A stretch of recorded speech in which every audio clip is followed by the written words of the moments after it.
Welcome everyone to our Tuesday afternoon mastermind session. We call it Accelerated Breakthrough because that's what we're striving for each and every one of you to identify a strategy or tactic.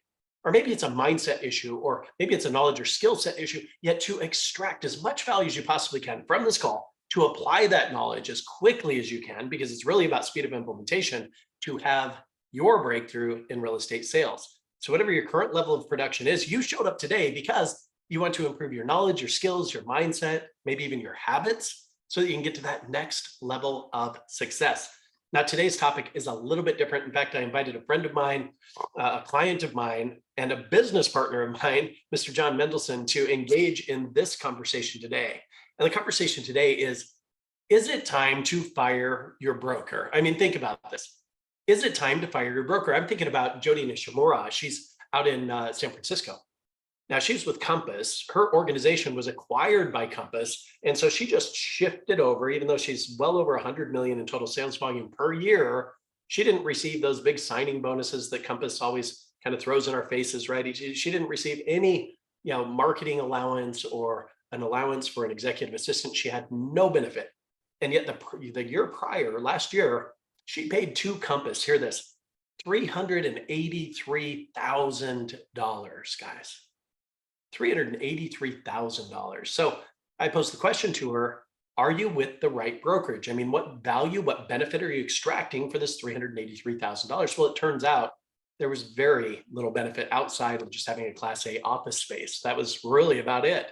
So she wanted to investigate several different business models. She investigated Real, Keller Williams.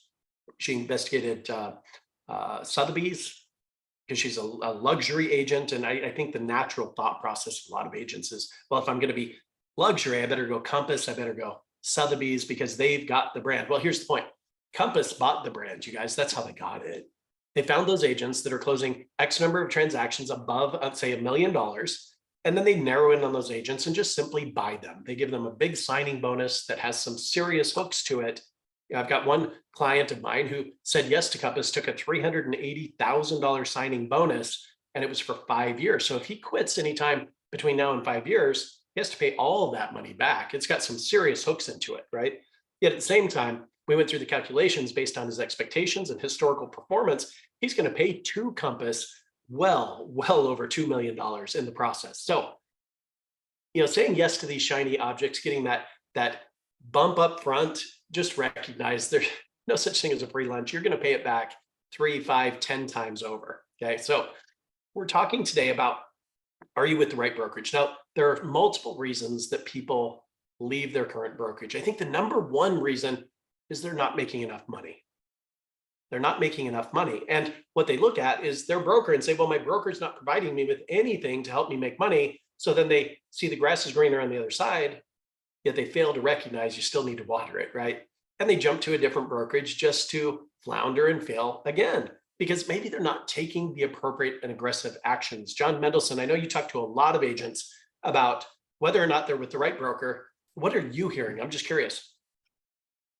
Most of the agents that I'm talking to haven't really explored other brokerages because they're stuck in that sort of that comfort stage, right? And like you always say, in order to improve, you've got to get uncomfortable for a moment. And so I have a number of conversations with people, and I talk to them about the brokerage that I'm with, which is EXP. And if they're interested in finding out more, then we do. Most of the time, they are. Not saying they want to switch brokerages, but he or she who has the most information wins. And if you're not exploring what's out there, you're obviously going to stay where you're at. And the vast majority of people tell me that they're paying their broker too much. They don't like their brokerage situation. Some of them will say they like the office.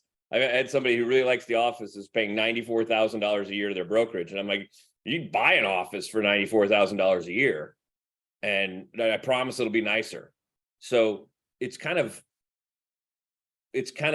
opening the mind to just saying, hey, is it time that I get more information about every option that's out there? And that's the conversations I have. But that's usually it is. I'm paying too much. I don't like the rules that we have in our brokerage. They won't let me do this. They won't let me do that type of thing.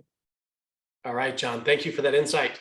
And Yep. Jon Mendelsohn, everybody, he's a rock star recruiter. I'll tell you what, just killing it with EXP, no doubt about that. Now, I'm going to do my very best not to talk too much EXP. In fact, I want to turn it over to you guys. I'm just curious, who on the Zoom meeting with us today has made a decision? You shifted brokers over the course of the last 12 months. Anyone? Okay. And Linda, I see your hand went up. Tell me what if you could narrow it down to one specific reason that you made a decision to shift to a different brokerage. What was that?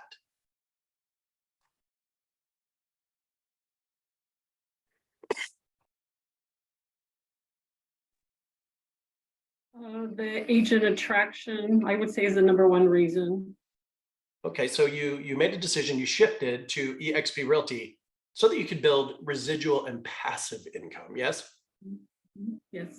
Yeah, see, I think that's where most brokerage models are kind of missing the boat, is that they're really shaped like a pyramid scheme. Now, follow me on this, okay? Meaning it's only the people at the tip top of the pyramid that are getting financially wealthy, and they're doing it off the backs and the hard labor of the agents associated with the brokerage. See, they're independent contractors, and there's no promise for stock, equity, ownership. There's nothing there that's going to help them ultimately retire from real estate. Now, guys, seriously, when is the last time you went to a realtor's retirement party? Now, think about this.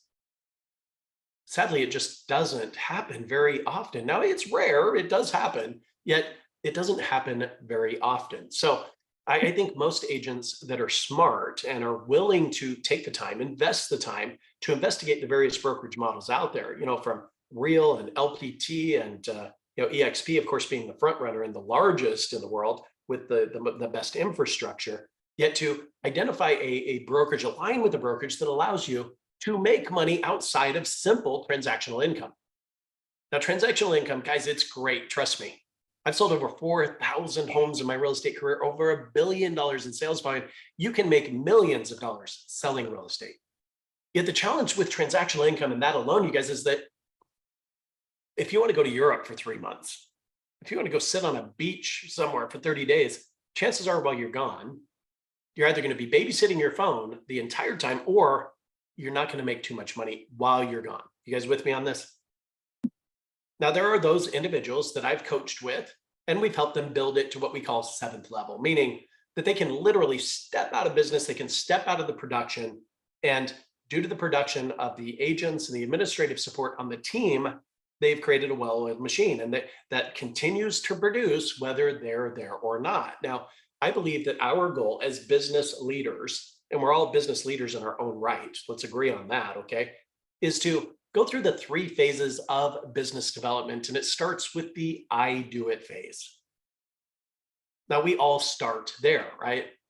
I do everything. I'm putting the sign in the yard to ordering the photography and meeting with the stager. I'm going on the listing appointments, working with the buyers, writing, negotiating the contracts, the inspection issues, dealing with contractors. And guys, there are so many balls up in the air. If you drop one, many others will fall at the same time. So to shift from the I do it phase to step into the we do it phase.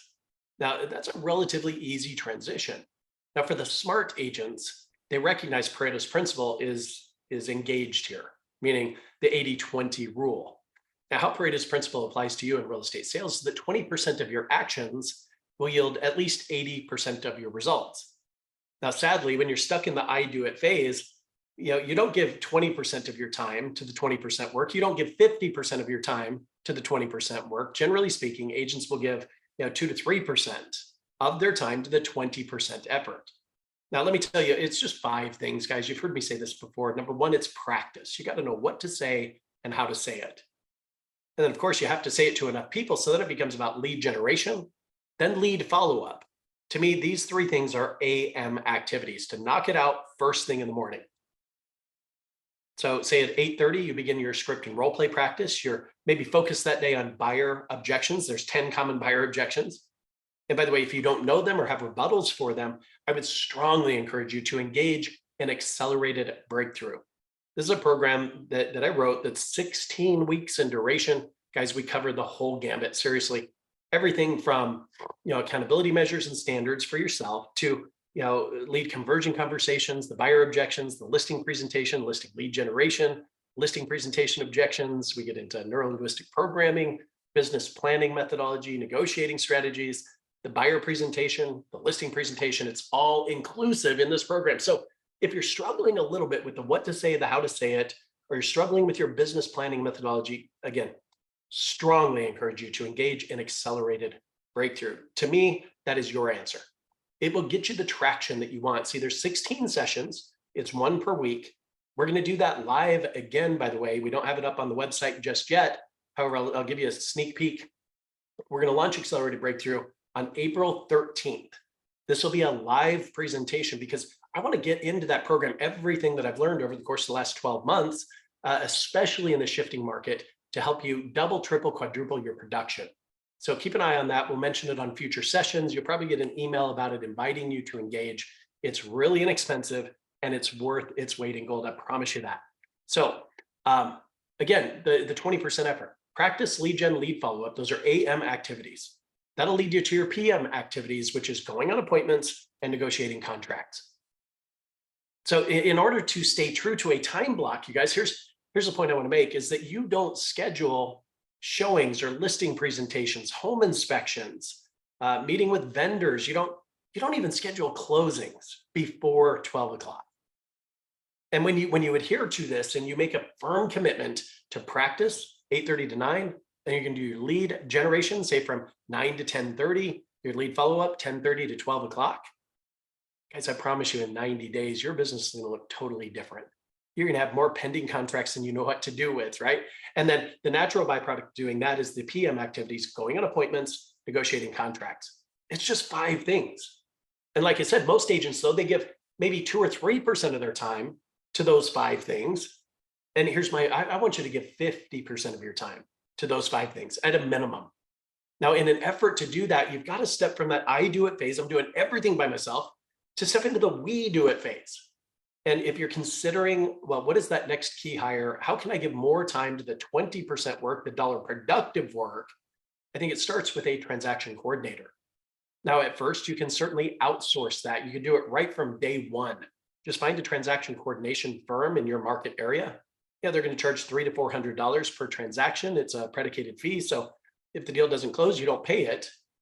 And yet you could outsource that at first to take some of that 80% stuff off of your plate. Yet once you get to 3 to 5 transactions per month, it makes sense to hire that person in-house full time. And while they're only going to do TC work for you for maybe 2 hours per day, then you have them for another 6 hours per day to help you implement and deploy new marketing and lead generation strategies to really grow the number of leads, to grow the conversion rates, and have more closings to make more money. How many of you guys want more money? Come on. So it takes pushing off some of that 80% work, no doubt about that. So I know I've gone down a rabbit trail here a little bit, yet as I said, you can interrupt me at any time. Does anybody have any questions based on what Jon and I have talked about thus far?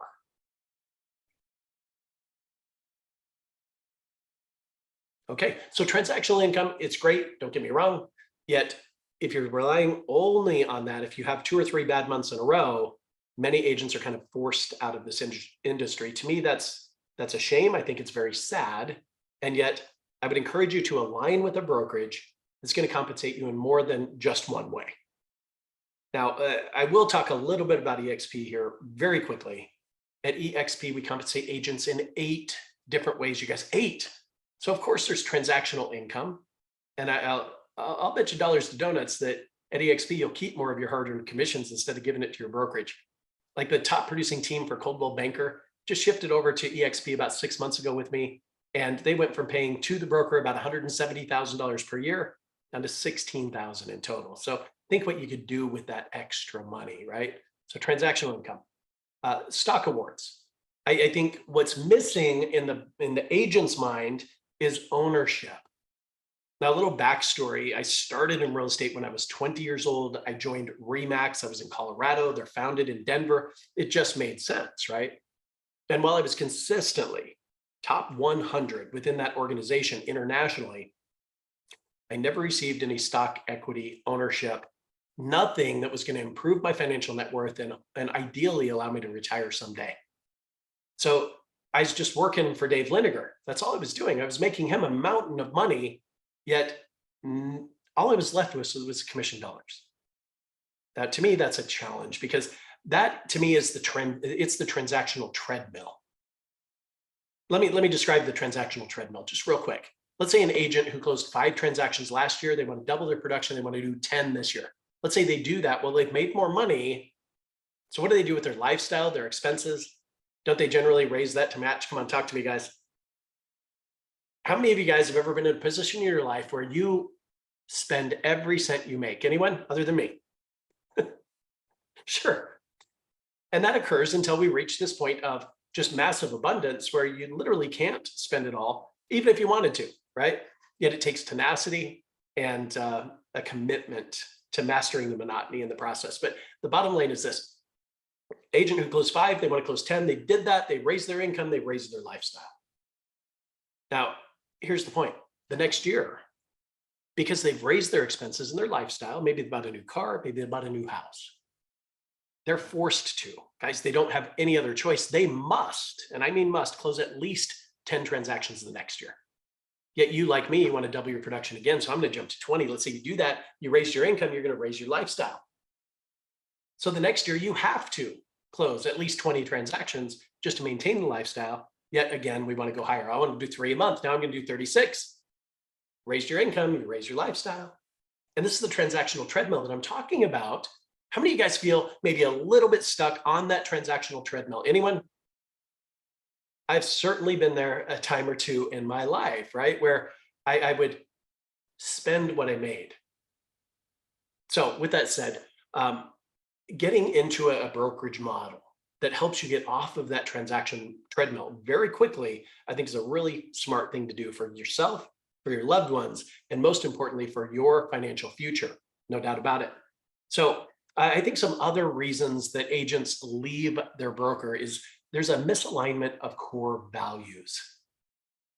How many of you guys have ever been associated with a group, a team, an organization? Maybe it's in real estate, maybe it's outside of real estate, where you feel there's a total disconnect between your core values and the organization's core values. Anybody had that feeling before?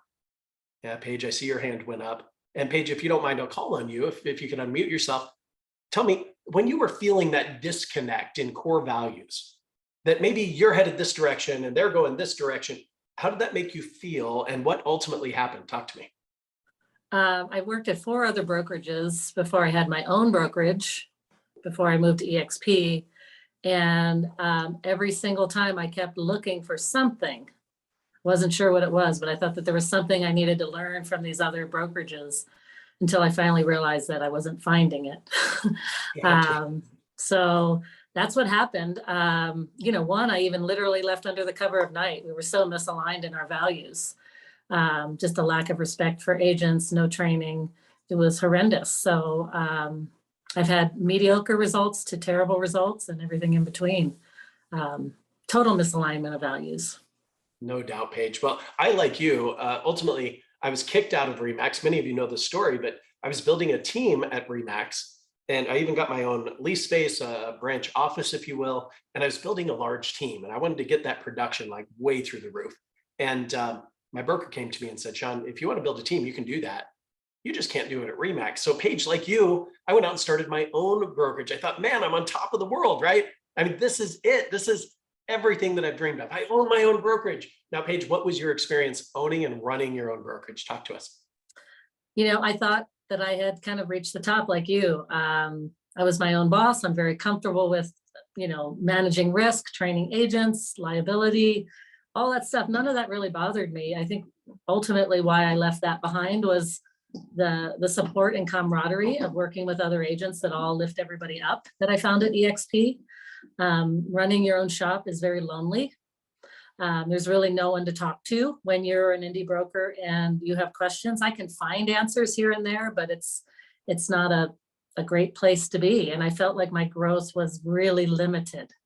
I could only grow as much as I could spend time doing things. Well, Paige, I'm so glad you brought that up, because when I started my own brokerage, man, I put the performers together, the proof of concept, right? I thought, I'm going to attract all these agents. They're going to hit this average level of production. And based on our splits, I'm going to make this much money.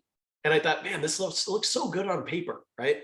And then I started the brokerage. And what I learned is that and there were so many compliance issues to deal with. So I was audited twice in 2 years and 10 months.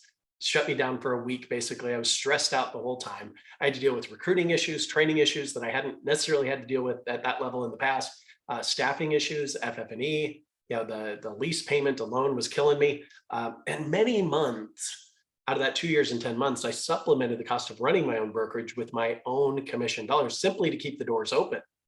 See, what I recognized, Paige, like you, is that it's a limited opportunity. It's really a small opportunity because you're limited based on the geographic territory in which you can attract agents to join your brokerage.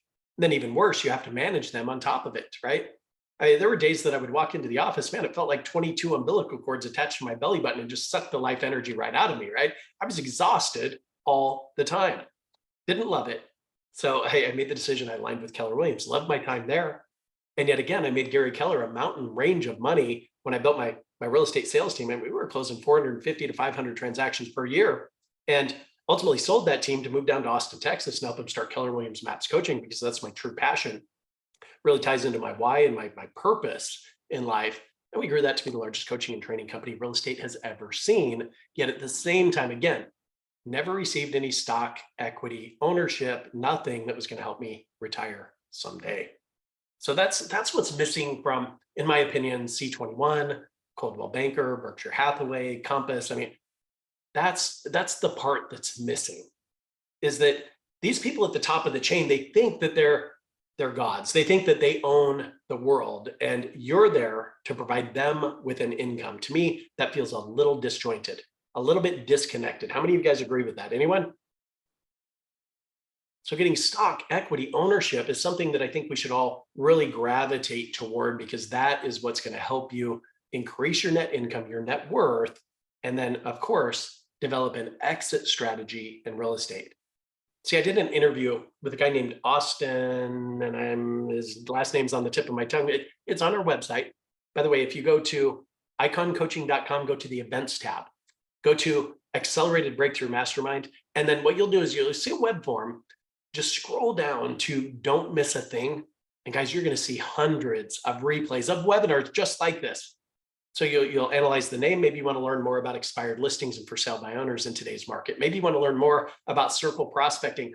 I promise you, we've got a full session that we've done on whatever you want to learn about. Yet the reason I brought up Austin, and we were talking about ownership, equity, we were talking about stock, we were talking about, and I've completely lost my train of thought. I never do that.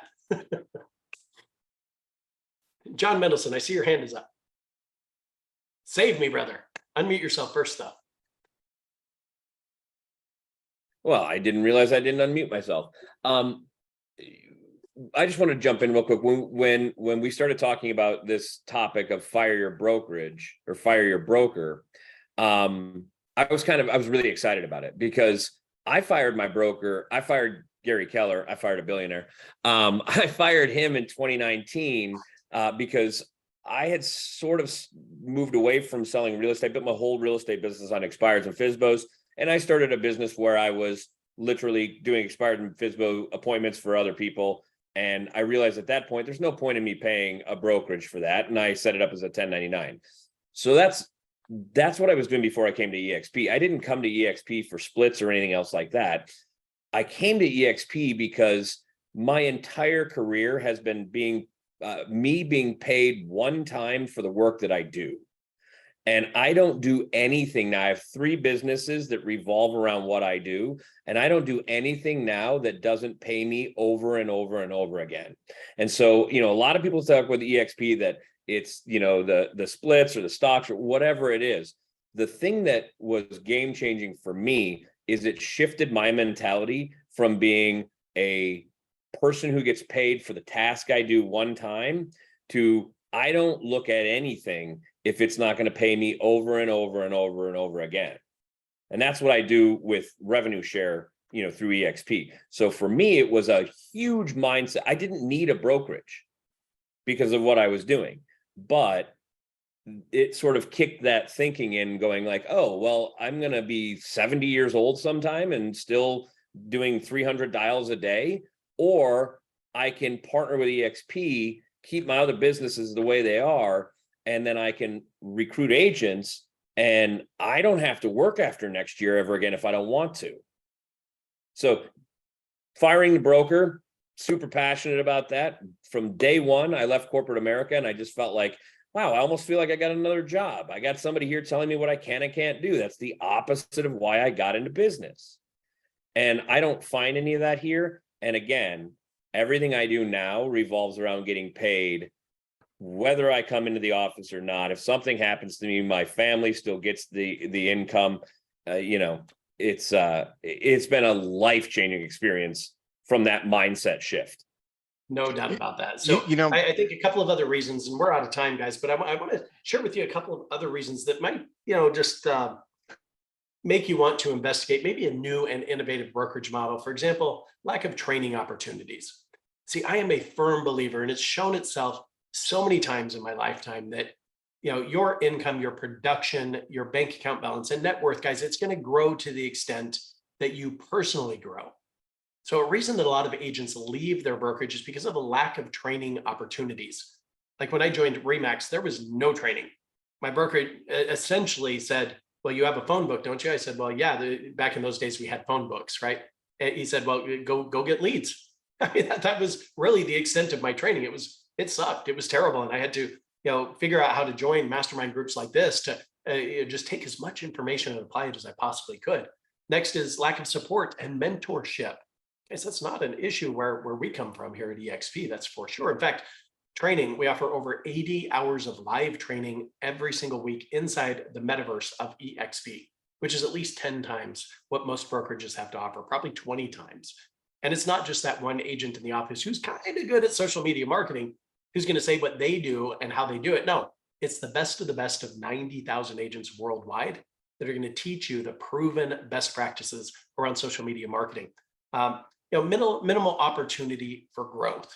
See, to me, that's a cul-de-sac opportunity to join a typical brokerage where I, in essence, eat what I kill, meaning the only way I'm going to make money is through transactional income. So I better get my button gear and I better hit the phones. I better door knock. I better do open houses. I got to do all of these things to derive income. We're at EXP, you guys. And if you want to learn more about this, I encourage you to just go to iconcoaching.com, schedule your free consultation. Just do that. Paul will walk you through 5 different points of a brokerage. You can come to a conclusion because we're going to have you rate your current broker on a scale from 0 to 10. We're going to give you your brokerage assessment score. And then based on that score, we can talk a little bit about our model, what it might look like to align with me and Icon Coaching, not as a team member, yet as a member of our team. I hope that makes sense. Where we don't take any of your commission dollars, you get 100% of that stuff. We're just here to focus on you, add value to you, to again, improve your knowledge, your skills, your mindset, and your habits, because your business will grow to the extent that you personally grow. So if you want to explore that, I guarantee you we can improve your production. I guarantee you we can improve your income as well as your net worth. So you have nothing to lose, everything to gain. Just check that out. And I know we got a lot of EXPers on this call. We got several that are not with EXP yet. Yet I think once you see it, you can't unsee it. So take the time, investigate the model. Any questions before I let you guys run?